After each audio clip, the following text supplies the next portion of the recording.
Well, good morning, folks. It's the 27th of August 2020, and welcome to another daily devotional. This morning I was in 1 Corinthians 10, and this is a passage that always strikes me. It's a passage I've mentioned at the church before, but it's worth revisiting.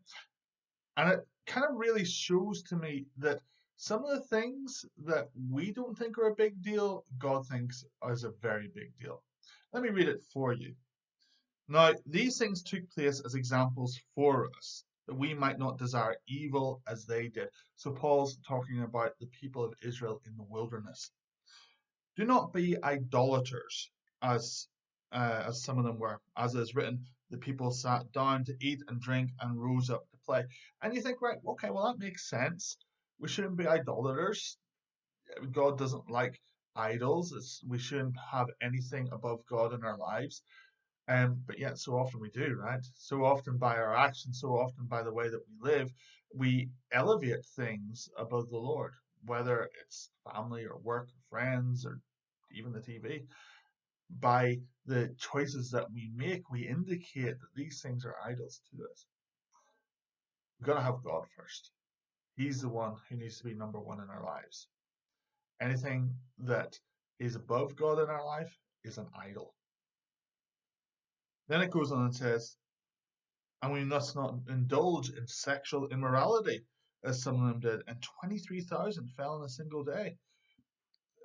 Fair enough. You might think maybe a little harsh, but don't indulge in sexual immorality. And in verse 9, we must not put Christ to the test, as some of them did, and were destroyed by serpents. And so you're thinking, okay, great. So don't commit idolatry, don't do sexual immorality, don't put Christ to the test. And then it goes on and says this, and do not grumble, as some of them did, and were destroyed by the destroyer, or in some versions, the destroying angel. Now, these things happened to them as an example, but they are written down for our instruction, on whom the end of the ages has come. Don't grumble, as some of them did, and were destroyed by the destroyer. You know, what we think is a small thing, sometimes God thinks is a big thing. Grumbling is a toxic thing. Grumbling, complaining, criticizing, complaining about direction, where we're going, complaining, grumbling, all this sort of stuff. It's like spraying toxic waste on a wheat field. You're not going to get a harvest as a result. It's not going to produce anything good. It's not going to produce anything wholesome. And so the Lord is saying to us, to the church, through the example of the people of Israel, don't grumble. Stop grumbling. Because whenever we grumble, whenever we complain, whenever we're in that place where nothing's ever good enough and nothing's ever right, whenever we grumble, what we do is we rob ourselves of faith. We rob ourselves of hope. We rob other people of faith and hope. And it's always only a downward spiral. Whenever we grumble, we never act in love. We're not building up, we're tearing down. We're not encouraging, we're discouraging.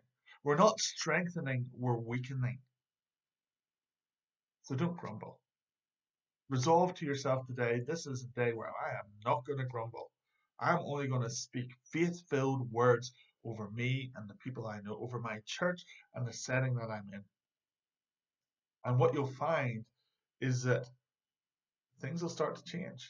And they'll start to change, first of all, in you before they start changing in the world around you. These things are all an example to us. And so I want to encourage you, rather than grumbling, look for what is good. Look for what is excellent.